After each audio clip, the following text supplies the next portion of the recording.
Assalamualaikum warahmatullahi wabarakatuh. Selamat datang kepada seluruh mahasiswa S1 PG PAUD Universitas Terbuka.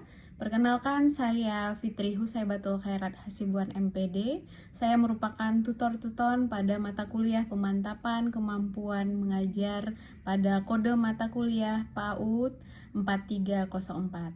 Oke, teman-teman, dengan adanya tutorial online ini diharapkan nanti rekan-rekan sekalian akan lebih memahami tentang materi perkuliahan dan juga panduan pelaksanaan PKM yang nanti akan Anda pelajari. Jadi selain itu, tutorial online ini juga diharapkan akan memperluas wawasan rekan-rekan sekalian tentang bagaimana mata kuliah pemantapan kemampuan mengajar ini. Nanti mata kuliah ini akan diterapkan dalam kegiatan mengajar sehari-hari tentunya ya.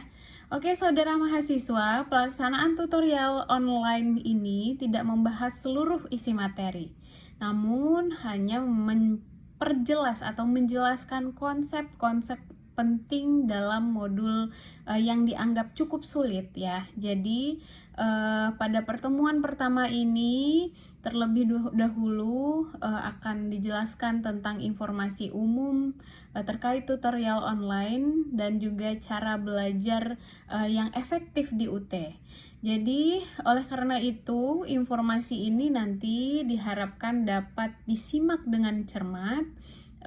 Khusus pada mata kuliah PKM ini ada beberapa syarat kelulusan. Di antaranya adalah nilai mata kuliah ini minimal adalah B. Lalu pada mata kuliah murni dan bimbingan atau tugas-tugas praktek ini 100%, jadi tidak ada UAS. Jadi semua nilai itu berasal dari kegiatan teman-teman pada mata kuliah ini.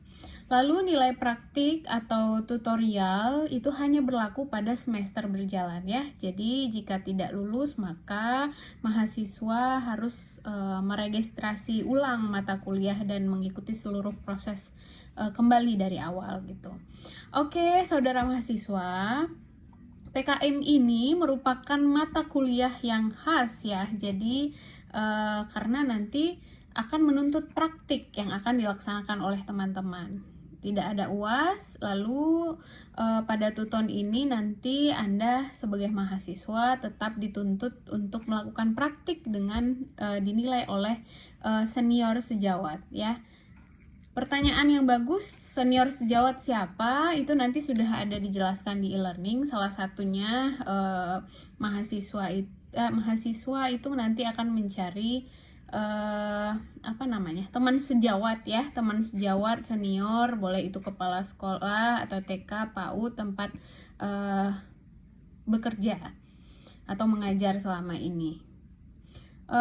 Yang kedua, bagi mahasiswa yang belum menjadi guru PAUD atau prajabatan, maka teman sejawat senior itu dijadikan sebagai teman sejawat atau supervisornya. Boleh kepala sekolah atau siapapun yang sudah menjalani studi S1 PG PAUD. Nah, syarat-syarat pemilihan teman sejawat nanti bisa teman-teman lihat, itu kualifikasinya harus S1 PG PAUD, kemudian memiliki pengalaman mengajar minimal 3 tahun, lalu memiliki kemampuan untuk membimbing dan juga bersedia menjadi supervisor.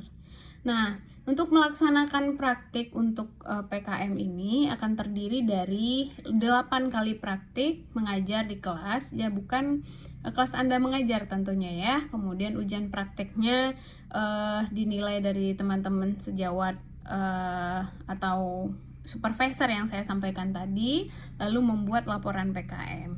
Untuk lebih lanjut, itu sudah ada panduannya di e-learning, teman-teman bisa pahami dengan baik, dibuka, dipelajari dengan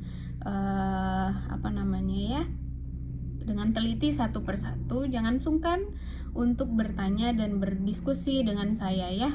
baik melalui WA ataupun melalui email jika ada kesulitan nantinya. Oke, terima kasih. Semoga dimudahkan segala urusannya dalam perkuliahan pada semester ini. Wabillahi taufik wal hidayah. Assalamualaikum warahmatullahi wabarakatuh.